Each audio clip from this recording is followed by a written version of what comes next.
UPPCS 2026 के लिए हमारी टेस्ट सीरीज शुरू हो चुकी है, जिसमें आपको मिलेंगे विस्तृत व्याख्या सहित पूरे 10 टेस्ट। आइए तो हम देखते हैं पहला प्रश्न की तरफ। चलिए तो हम चलते हैं पहला प्रश्न की तरफ। पूर्ण पाषाणकालीन मानव के जीवन, उपकरणों तथा आजीविका के संबंध में निम्नलिखित कथनों पर विचार कीजिए। आइए, वह मुख्यतः शिकार एवं खाद्य संग्रह पर निर्भर था। हाँ, ये सही है। वह लघु पाषाण उपकरणों जैसे कोर, फलके का प्रयोग करता था। हाँ, ये भी सही है। वह धातु उपकरणों एवं पशुपालनों से परिचित था। वह धातु उपकरणों एवं पशुपालनों से परिचित था। ये गलत है। ये गलत है। उससे उसके उपकरण मुख्यतः कार्बोटज एवं कार्बोचाइन के बने होते थे। हाँ, ये भी सही है। तो इसका राइट आंसर होगा 1 2 4। 1 2 4, इसका ऑप्शन नंबर ए सही होगा। इसका ऑप्शन नंबर ए सही होगा। आइए तो हम देखते हैं ये गलत क्यों है। ऑप्शन नंबर सी गलत क्यों है। पूर्ण पाषाण काल में मानव मेटल का उपयोग बिल्कुल अपरिचित थे। उस टाइम मतलब पूर्ण पाषाण काल में मेटल का थोड़ा भी प्रयोग नहीं था, मतलब बिल्कुल अपरिचित थे। धातु की खोज बहुत बाद में होती, ताम्र पाषाण काल में। इसके अलावा इस काल में पशु मतलब ये पूर्ण पाषाण कालीन में पशु से भी अपरिचित थे। पशुपालन की शुरुआत लगभग मध्य पाषाण काल में हुई थी। हाँ, पशुपालन की मध्य पाषाण काल में हुई थी। तो आइए हम चलते हैं दूसरे प्रश्न की तरफ। इसका राइट आंसर होगा ऑप्शन नंबर ए। हम आपको दोस्तों पूरा एक्सप्लेनेशन कर कर मैं पढ़ाऊंगा, मतलब आपको दिक्कत भी नहीं हो, इसलिए मैं कह रहा हूँ आप कॉपी और कलम लेकर बैठेंगे। अगर ये आप सब सिर्फ सुनते भी रहेंगे ना, तो भी आपको ये रिवीजन होता रहेगा। बस ध्यान से सुनते रहिएगा आप लोग। आइए तो हम चलते हैं दूसरे प्रश्न की तरफ। भारत में पूर्ण पाषाण, मध्य पाषाण एवं नव पाषाण काल के अवशेष एक ही क्षेत्र में पाए जाने का प्रमुख कारण क्या था? एक ही क्षेत्र में पाए जाने का मुख्य कारण क्या था? तो इसका राइट आंसर होगा, पहले वो देख लेते हैं, इसका ऑप्शन देख लेते हैं। उस क्षेत्र में कृषि क्षेत्र शीघ्र विकसित विकास। ऑप्शन नंबर बी, उस क्षेत्र की भौगोलिक निरंतरता एवं साधनों की उपलब्धता। वह नगर सभ्यता का उद्भव था। वहाँ धातु का प्रयोग प्रारंभ हुआ था। ये क्या कह रहा है? भारत के पूर्ण पाषाण, मध्य पाषाण एवं नव पाषाण काल के अवशेष एक ही क्षेत्र में पाए जाने का प्रमुख कारण क्या था? तो इसका राइट आंसर होगा option number B. Option number B right answer होगा। क्यों होगा ये समझिए। भौगोलिक निरंतरता, जिस क्षेत्र में जलवायु अनुकूल रही हो, वहाँ मानव की उपस्थिति लंबे समय तक बिना किसी रुकावट विकसित होती रही होती है। मतलब वहाँ जल की सुविधा उपलब्ध है और काफी पहले समय से मानव बस्तियां वहाँ लंबे समय तक स्थिर है, मतलब कहीं इधर उधर जाने की जरूरत नहीं है। और क्यों नहीं इधर उधर जाते हैं? जैसे पानी की निरंतर, वहाँ नदी होगी, वहाँ नदी होगी तो वहाँ जानवर होंगे, शिकार भी होगा, फिर औजार भी बनेंगे अच्छे किस्म के पत्थर से, इसलिए सालों साल तक वहाँ रहते होंगे भौगोलिक क्षेत्र में। इसलिए इसका ऑप्शन नंबर बी सही है। आइए तो हम चलते हैं प्रश्न नंबर 3 की तरफ। भारत में प्राग ऐतिहासिक मानव के जीवाश्म नर्मदा घाटी तथा होंगसाबाद क्षेत्र में निम्नलिखित कथनों पर विचार कीजिए। नर्मदा घाटी से प्राप्त मानव का अवशेष को नर्मदा मानव कहा जाता है। दूसरा, यह अवशेष होमो इरेक्टस और होमो सेपियंस के बीच कड़ी माना जाता है। यह खोज भारत पुरातात्विक सर्वे द्वारा 1982 ईस्वी में की गई थी। यह खोज गंगा घाटी के संबंध में थी। तो इसका राइट आंसर हम जान लेते हैं। ये प्रश्न क्या बोल रहा है? भारत में प्रागैतिहासिक मानव की जीवाश्म नर्मदा घाटी का और होशंगाबाद क्षेत्र में निम्नलिखित कथनों पर विचार कीजिए। नर्मदा घाटी से प्राप्त मानव का अवशेष को नर्मदा मानव कहा जाता है। हाँ, ये ऑप्शन नंबर सही है। यह अवशेष होमो इरेक्टस और होमो सेपियंस के बीच की कड़ी माना जाता है।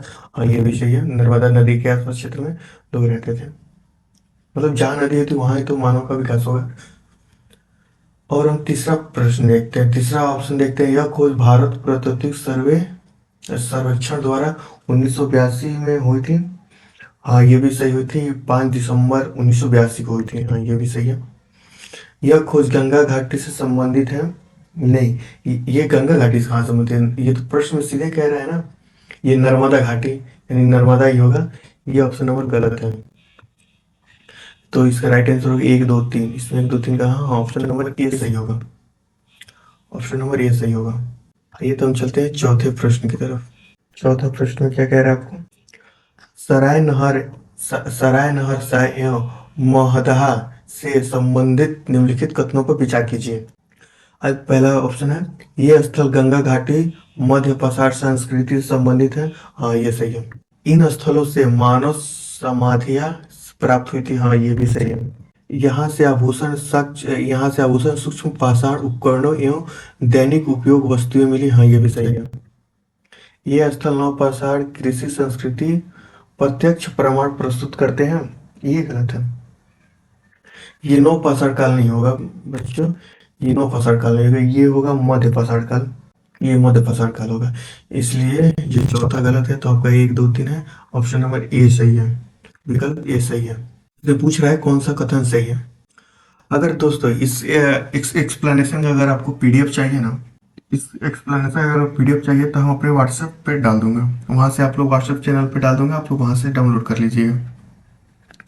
आइए तो हम चलते हैं पांचवा प्रश्न की तरफ। पांचवा प्रश्न की तरफ चलते हैं। दमदमा एवं बिंद क्षेत्र में निम्नलिखित दमदमा एवं बिंद क्षेत्र के संदर्भ में निम्नलिखित कथनों पर विचार कीजिए। पहला, दमदमा एक साथ कई मानव कंकाल प्राप्त हुए। हाँ, ये सही है। यहाँ 41 मानव के आसपास, 41-42 के आसपास है, जिसमें से कुछ कब्रों में 1 या 2 से अधिक कंकाल मानव दफनाए हुए थे। हाँ, ये उत्तर प्रदेश के आसपास, प्रतापगढ़ के आसपास जिला में है, मतलब प्रतापगढ़ जिला में ही उत्तर प्रदेश में, ऐसा समझिए।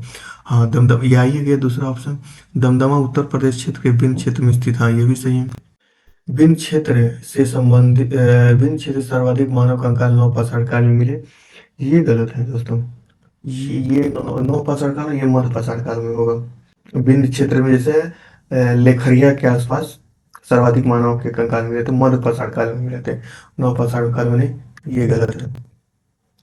दमदमा मानव अवशेषों के अध्ययन से शिकारी संग्रहकर्ता जीवन की पुष्टि करते था। ये सही है। तो इसका राइट आंसर होगा 1 2 और 4। 1 2 4 का ऑप्शन नंबर ए। आइए तो हम चलते हैं छठा प्रश्न की तरफ।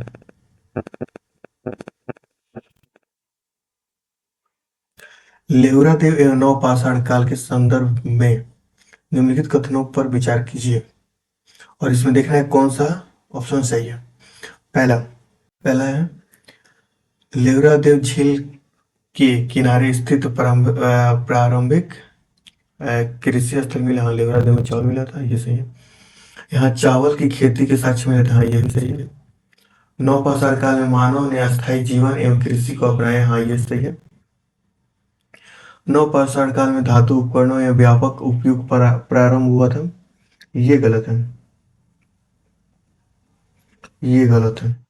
ये जब धातु का कांस्य युग में हुआ था ना, ताम्रपत्र युग में हुआ था धातुओं का प्रारंभ उसी टाइम। तो ये ऑप्शन नंबर गलत है। तो होगा इसका राइट आंसर 1 2 3 ए होगा ऑप्शन नंबर। आइए तो हम चलते हैं सातवां प्रश्न की तरफ। पाषाणकालीन मानव पाषाणकालीन मानव के निवास प्रकार एवं सांस्कृतिक विशेषताओं के संदर्भ में निम्नलिखित कथनों पर विचार कीजिए, और इसमें देखना है इसमें कौन सा ऑप्शन नंबर सही है।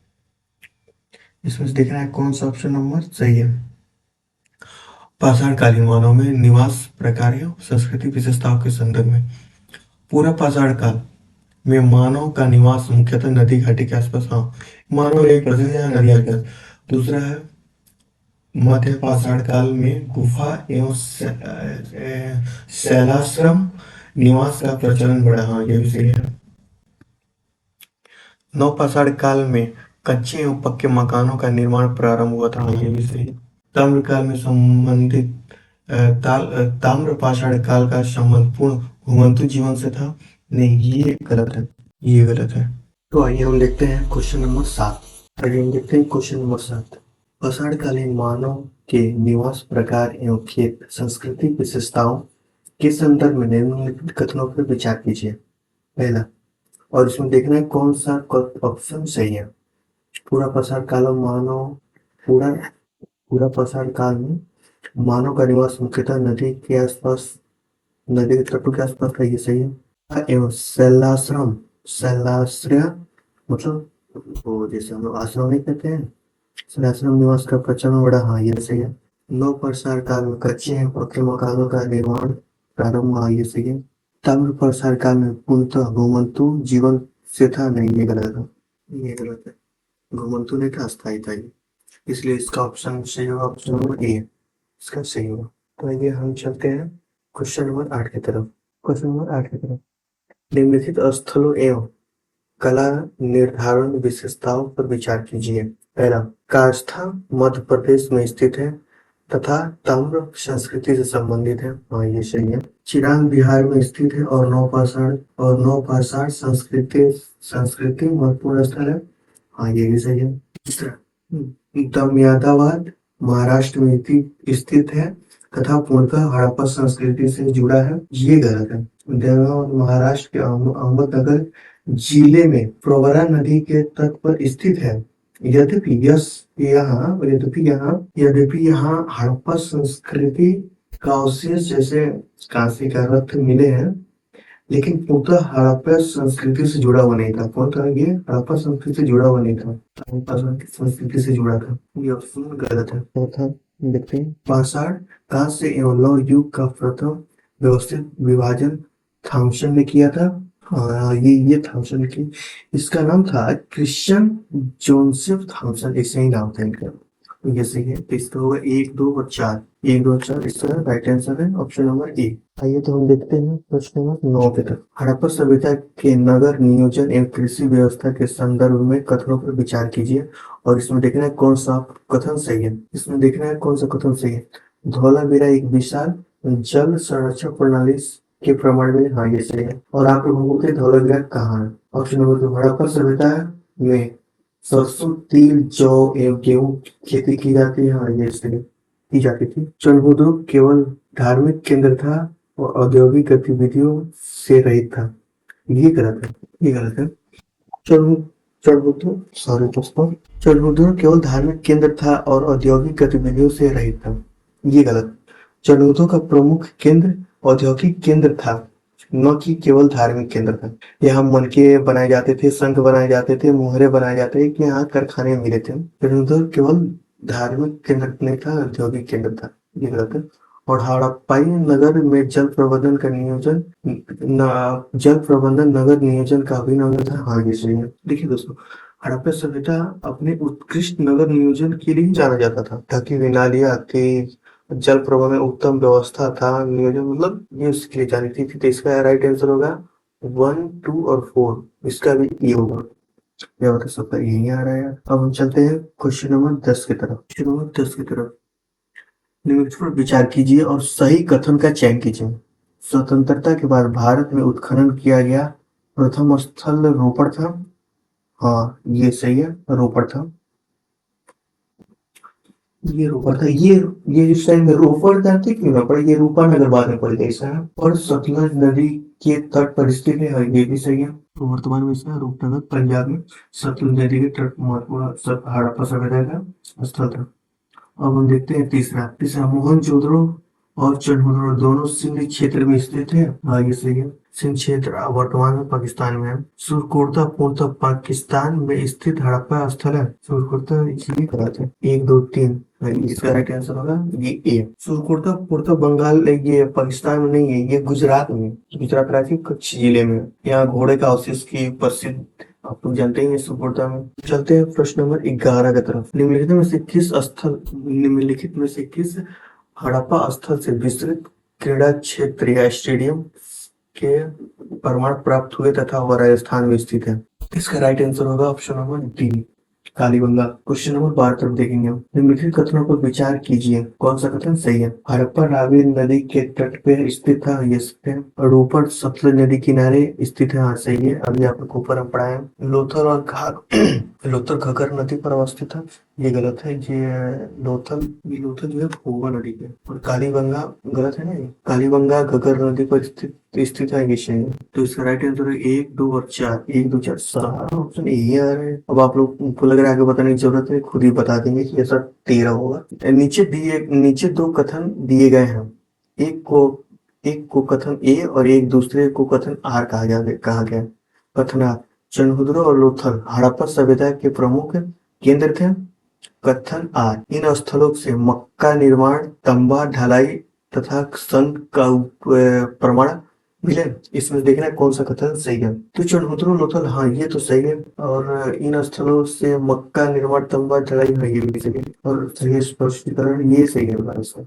राइट आंसर ए और दोनों सही, और आर ए का सही स्पष्टीकरण करता है। इसका जो ऑप्शन नंबर ए होगा। और इसको दोस्तों मिलान करना है। अब आप लोग हमको बताएंगे, आप लोग को पीछे भी पता है। देखिए कालीबंगा, कालीबंगा से क्या प्राप्त हुआ था? कालीबंगा से ये 3 नंबर हल से जुते हुए खेत। अब ये ऑप्शन लोथल, लोथल, डॉकयार्ड, गोदी, गोदी, गोदी से याद आ गया गोदी मीडिया। बाप रे बाप, गोदी मीडिया के क्या बेइज्जती लोग करता है। अभी यहाँ दोस्तों आपको जंतर मंतर में बहुत बड़ा प्रोटेस्ट हो रहा है कॉर्पोरेट जनता पार्टी के। इसमें धर्मेंद्र प्रधान का इस्तीफा है। इसमें मतलब वो उस हम भी गए थे एक बार, तो उसमें गोदी मीडिया जाते हैं, गोदी मीडिया चिल्लाने। पता नहीं गोदी मीडिया क्या है, मुझे ये समझ नहीं। गोदी मीडिया कौन गोद ले लिया है? देश के हित में जो बात करेगा गोदी मीडिया है, जो उनके विरोध में बात करेगा हाँ ये सही है। पता नहीं क्या होगा, क्या नहीं, देखते हैं आगे। और धौलावीरा, धौलावीरा तो वो जल संरक्षण के लिए प्रसिद्ध है ये। और मोहनजोदड़ो तो ये विशाल। तो इसका राइट आंसर ए का डी का 4, डी का 4 ये 3 में, और सी का 1। तो ये राइट आंसर होगा option number A. Question number 15 की तरफ देखते हैं। हड़प्पा सभ्यता के नगर नियोजन के संदर्भ में कथनों पर विचार कीजिए, और उसमें बताइए कौन सा ऑप्शन नंबर सही है। अब बता दिए दोस्तों आप लोग कौन सा सही है। मुझे कितना पता है, कितना लोग यही कहेगा यही सही है। देखिए आगे, मोहनजोदड़ो में विशाल स्नानागार धार्मिक अनुष्ठानों से जुड़ा हुआ, हाँ ये सही है। धौलावीरा सही हो जाना, मैं भी अंदाजे मार दिया हूँ दोस्तों। धौलावीरा में जल संरक्षण, नगर योजना का केंद्रीय तत्व था, हाँ ये भी सही है। हड़प्पा नगर में सड़क अव्यवस्थित था, ये गलती है। अव्यवस्थित नहीं था, सुव्यवस्थित था, ये गलत है। और नगर विभाजन और नगरों का विभाजन दुर्ग और निचला नगर, ये सही है, ये सही हो गया। अब हम चलते हैं क्वेश्चन नंबर 16 की तरफ। भारत में लोहे के प्रारंभिक प्रयोग के संदर्भ में कौन सा कथन सही है? लोहे का उपयोग सर्वप्रथम हल के फाल बनाने में प्रयोग किया जाता था। हल के फाल बनाने में प्रयोग किया जाता था। इससे पूछे कौन सा कथन सही है। अब क्वेश्चन ऑप्शन नंबर बी देखते हैं। लोहे का उपयोग 1000 पूर्व के आसपास हथियारों का निर्माण शुरू हुआ था। लोहे तांबे और कांसे की तुलना में कमजोर धातु था, ये तो गलत है। लोहे का ज्ञान भारतीय और हड़प्पा काल से संबंधित है, ये दोनों तो गलत है। ये देखता हूँ, इसमें से ये सही है आपको। लोहे का उपयोग 1000 ईसा पूर्व के आसपास हथियारों का निर्माण शुरू हो गया था। देखिए कथन क्यों सही है मैं बता रहा हूँ आपको। भारत में उत्तर वैदिक काल के दौरान लगभग 1000 ईसा पूर्व में ही लोहे का व्यापक उपयोग का साक्ष्य करने का उपयोग मिल चुका था, साक्ष्य मिल चुका था। एक जगह है उत्तर प्रदेश में, अंतरजी खेड़ा उत्तर प्रदेश, मतलब यहीं पे इसका तीर बनाने का साक्ष्य मिला था। तो ये सही है। तो हम चलते हैं क्वेश्चन नंबर 17 की तरफ। वो सॉरी दोस्तों, खूब बता गया था मेरे पास।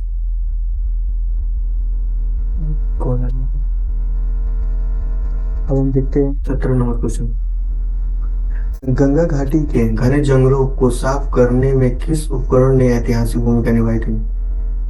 घने जंगलों की गंगा घाटी घने जंगलों को साफ करने के लिए किस उपकरण ने निभाई थी? तो क्या होगा? तांबे की कुल्हाड़ी, की पत्थर के औजार, की लोहे की कुल्हाड़ी, या अग्नि नियंत्रण, क्या होगा आप लोग बताइए। चलिए कितना लोग कर रहा है, ये लोहे की कुल्हाड़ी, ये सही है। अब हम चलते हैं क्वेश्चन नंबर 18 की तरफ। वैदिक काल में सॉरी दोस्तों, कभी भी मेरा मुंह जवान फंस जाता है ना, तो आप लोग माफ करेंगे। वैसे तो समझ ही जाएंगे ये पढ़ते पढ़ते। वैदिक काल में पुरोहित को वैद्य क्यों माना जाता था? मतलब वैद्य मतलब डॉक्टर, पुरोहित को वैद्य क्यों माना जाता था? क्योंकि वे केवल मंत्रों से इलाज करते थे, क्योंकि उन्हें जड़ी बूटी और पेड़ पौधों की गहरी जानकारी होती थी, क्योंकि वे शल्य चिकित्सक के विशेषज्ञ थे, क्योंकि और कुछ ऑप्शन नंबर डी, क्योंकि वे राजा उन्हें उपाधि दी थी। नहीं, ये होगा ऑप्शन नंबर सी। हम चलते हैं क्वेश्चन नंबर 19 की तरफ। शिष्य जब गुरु के पाठ को दोहराते हैं तो ऐसा लगता है मानो वर्षा के आगमन के पहले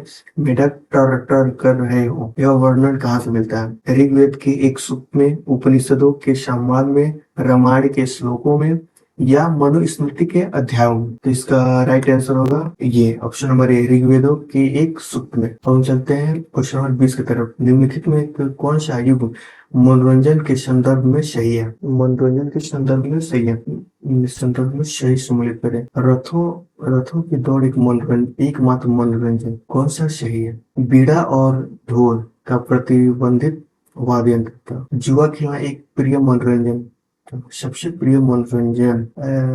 नाचना और गाना केवल महिलाओं के लिए था। इसमें इसका राइट आंसर होगा ऑप्शन नंबर सी, जुआ खेलना सबसे प्रिय।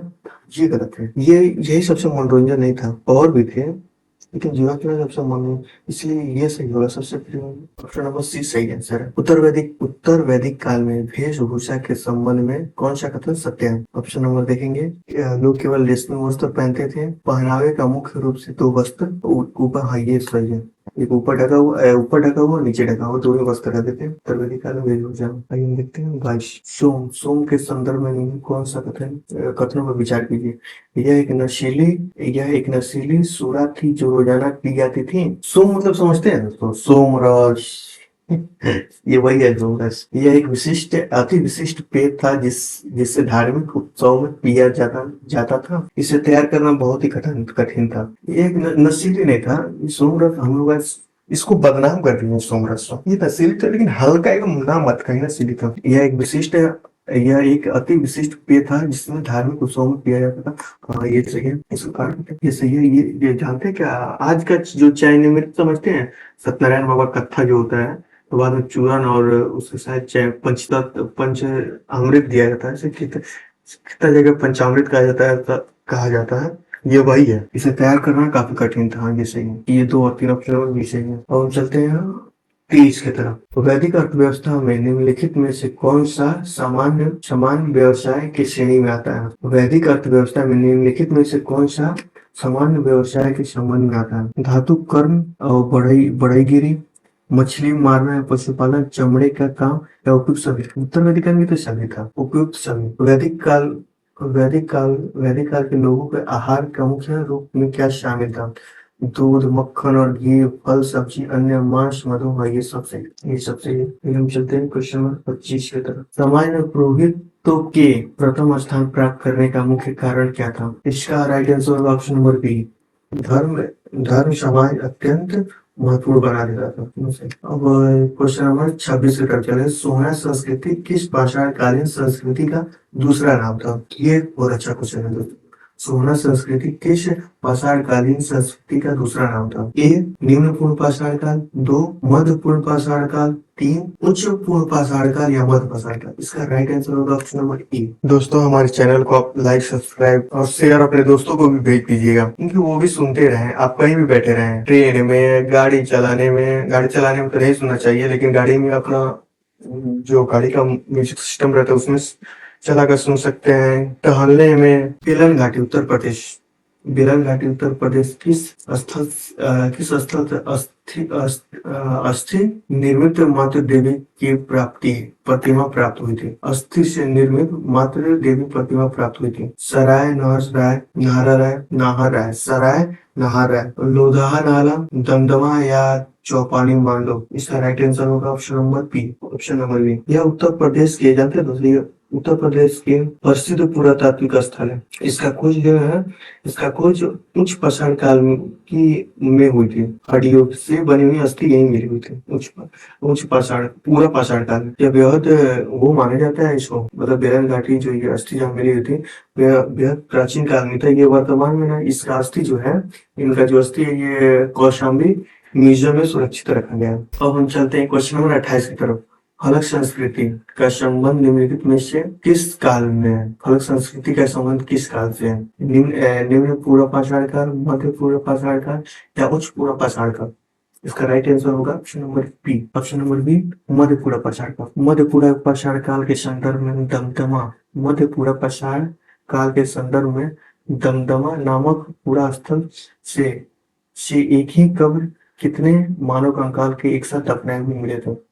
इसका तो 3 होगा, option number B. Option number B, ये मध्य पाषाण काल में जब खुदाई हुआ था वहाँ 41 मानव मतलब 41 कब्रें मिली, 41 कब्रें मिली थी, जिसमें 5 कब्रें ऐसी थी ना, वहाँ 5 कब्रें ऐसी थी जहाँ 2-2 मानव कंकाल एक साथ दफनाए गए थे, और एक कब्र ऐसी मिली जिसमें एक साथ 3 मानव को दफनाए गए थे। तो यही आंसर होगा, ऑप्शन नंबर बी 3। खदानों की खदान खन खन खदानों की कृषि सर्वप्रथम किस काल में प्रारंभ हुई थी? नवपाषाण काल, ये तो सही है। नवपाषाण काल नहीं होती। दक्षिण भारत की महापाषाणिक संस्कृति के संदर्भ में, दक्षिण भारत की महापाषाणिक संस्कृतियों के संदर्भ में निम्नलिखित कथनों पर विचार कीजिए। ये संस्कृति मुख्य रूप से लोहा युग से संबंधित था, मुख्य रूप से लोहा युग से संबंधित था। कब्रों में लोहे के उपकरणों के साथ काले और लाल मृत बांध पाए गए थे। तो ये दोनों सही हुआ, ए और बी, मतलब एक और दो दोनों। अब हम चलते हैं क्वेश्चन नंबर 32 की तरफ। ये बहुत अच्छा क्वेश्चन है, मैं काफी दिन से इसको खोज रहा था। निम्नलिखित में से कौन सा एक महापाषाणिक समाधि का प्रकार नहीं है? मतलब समाधि, वो शमशान घाट, शिष्ट, ये है, ये एक ये शिष्ट जानते हैं बच्चों क्या है? ये एक पत्थर का बना हुआ, मतलब पत्थर का बना हुआ बॉक्स है जिसमें कृष्ण को दफनाया जाता है, तो लकड़ी का रहता है ना, तो ये पत्थर का होता था डेरे में। ये एक, जैसे मान ये तो पत्थर का बना होता था काट काट के ये, और ये जो डोले में है, ये एक बड़ा चबूतरा टाइप का पत्थर था, ये जो बड़ा बड़ा पत्थर, ये एक ही पत्थर में था, इसमें तो कई सारा पत्थर काट होता है, ये एक ही पत्थर मेनहिर, ये एक अकेला ऐसा सीधा खड़ा करके पत्थर होता है जिससे स्मारक के रूप में बनाया जाता था। और ये बिहार, ये तो बहुत भिक्षुओं के लिए था, और ये महापाषाण संबंधित है, ये बौद्ध भिक्षुओं से संबंधित है, निवास स्थान था जो आज के वर्तमान में बिहार पड़ रहा है। बिहार वही नीतीश कुमार वाला बिहार, पहले बिहार कहा जाता था, धीरे धीरे इसको बिहार कर दिया, अब तो लोग बिहार कहते हैं। अब हम चलते हैं क्वेश्चन नंबर 33 की तरफ। ऋग्वैदिक आर्यों का मूल निवास स्थान आर्कटिक क्षेत्र था, यह मत किसने प्रतिपादित किया था? ये तो ऑप्शन बी होगा, बाल गंगाधर तिलक। और ये मैक्स मुलर जो था इसने बताया था आर्यों का मूल निवास मध्य एशिया बताया था। और ये जो अपना ये है बाबा दयानंद सरस्वती, ये तो बताए थे निवास स्थान तिब्बत से था, बगले में। और ये डॉक्टर अविनाश चंद्र दास, इन्होंने बताया था आर्यों का मूल स्थान सैंधव प्रदेश से था, सैंधव प्रदेश से था। और इसका राइट आंसर होगा option number B. Question number 34 की तरफ चलते हैं। क्वेश्चन नंबर 34 की तरफ चलते हैं। ऋग्वेद में उल्लेखित दशराज्य युद्ध के संबंध में कौन सा कथन असत्य है? इसमें पहले तो हम लोग सत्य को, इसमें पूछा कौन सा गलत है, कौन सा गलत है। यह युद्ध पासुड़ी मतलब वर्तमान में रावी नदी के तट पर लड़ा गया था, ये सही है। रावी नदी के तट पर लड़ा गया था, ये कथन सत्य है। यह युद्ध भारत जन के राजा सुदामा और अन्य जन के बीच हुआ था, ये भी कथन सत्य है। पूछ रहा कौन गलत है, मैं सत्य का बता रहा हूँ। इस युद्ध में सूरदास की हार हुई थी, इसमें हार नहीं थी, सूरदास की विजय हुई थी। हाँ, इसमें विजय हुई थी सूरदास की, और ये गलत है। और सुदामा ये सही है, ये नहीं, आपका ये सही है, इसका सी ऑप्शन नंबर सही है। ऋग्वैदिक काल में राजनीतिक संगठनों का सही आरोही क्रम यानी बड़े से छोटा क्या है? जन विश ग्राम कुल, ये सही है, ऑप्शन नंबर ए। ऋग्वैदिक के किस मंडल में प्रसिद्ध गायत्री मंत्र का उल्लेख मिलता है? ऋग्वैदिक में किस मंडल में प्रसिद्ध गायत्री मंत्र मिलता है? इसका ऑप्शन नंबर होगा ऑप्शन नंबर तृतीय मंडल में। ऋग्वैदिक काल में बलि का क्या अर्थ था? बलि का ये था राजाओं द्वारा स्वेच्छा से देने जाने वाला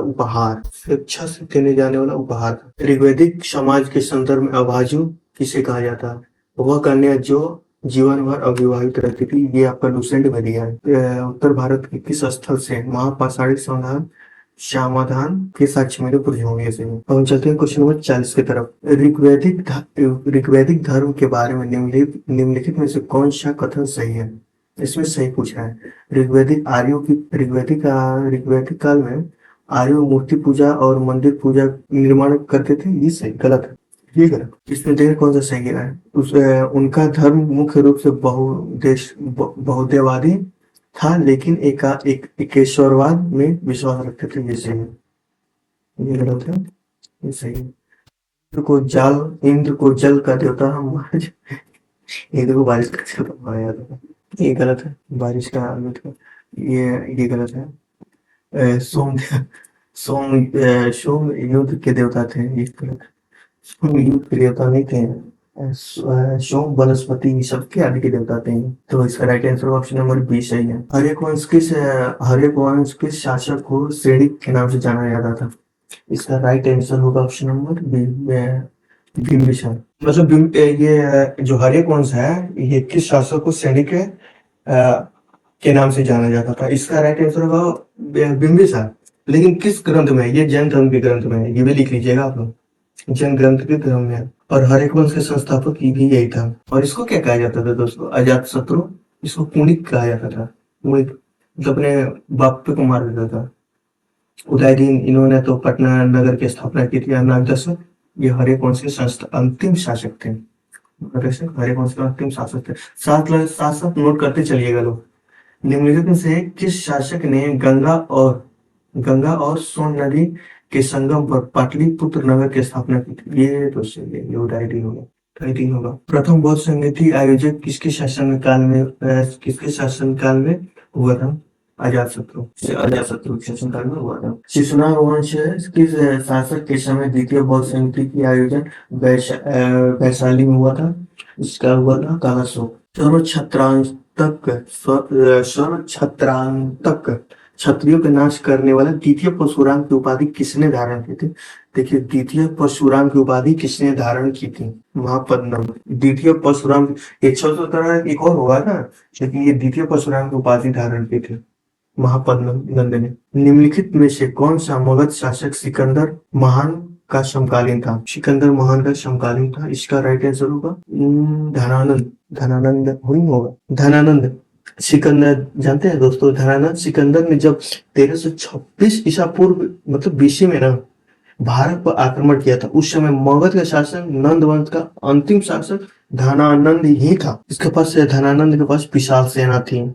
सैनिक व्यवस्था काफी व्यास नदी के पास माना जाता था। इनका डर गया था। सिकंदर की सेना व्यास नदी के पास आगे डर गई थी। ये देखते हैं क्वेश्चन नंबर 47 पर। मगध के किस शासक ने सर्वप्रथम कलिंग पर विजय प्राप्त की थी?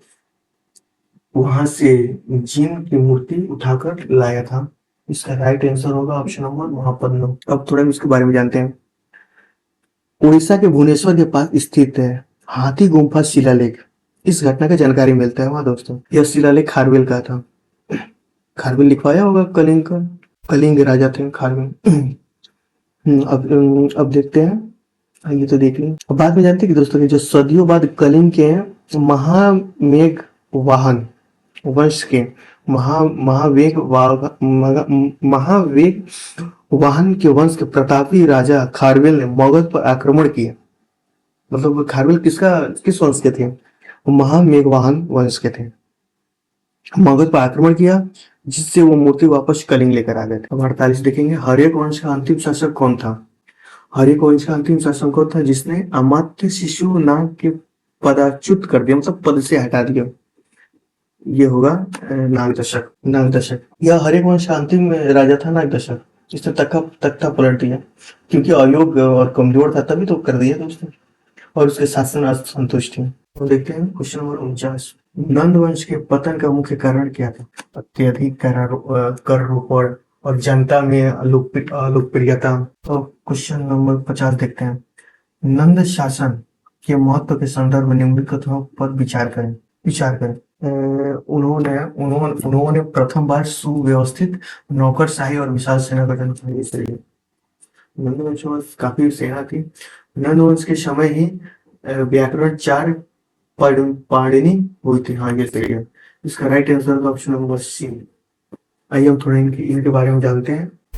नंद राजवंश के समय मगध साम्राज्य एक विशाल और शक्तिशाली सेना गठन किया था। यूनानी लेखक के अनुसार, मतलब जो यूनान के लेखक थे उन्होंने बताया था लगभग 2 लाख पैदल सैनिक, 60,000 घुड़सवार, 6,000 हाथी और 2,000 रथ शामिल थे। इतनी विशाल सेना थी। और नंद वंश के समय व्याकरण 4 पाणिनि भी हुई थी। यह प्रसिद्ध संस्कृत की व्याकरण विधि, इसने अष्टाध्यायी की रचना भी की थी। नहीं नहीं, मतलब नंद राजाओं के समकालीन माने जाते थे न। ये नंद राजा के मित्र और उसके समकालीन दो, मतलब नंद राजा के ये दोस्त तो हम आज बस 85 प्रश्न देखते हैं। मतलब 85 प्रश्न हम देखते हैं एक दिन में। अगर आप लोग को भी अगर हम पूरा 150 करा दें तो आप भी लोग पूरा नहीं दे पाएंगे। इसलिए 50 आज, फिर 50 कल, 50 परसों, ऐसे करके आप छोटा भी वीडियो बनेगा और पूरा आप देख भी लेंगे। ठीक है दोस्तों, तो चलते हैं। चैनल को लाइक, सब्सक्राइब और शेयर कर दीजिएगा।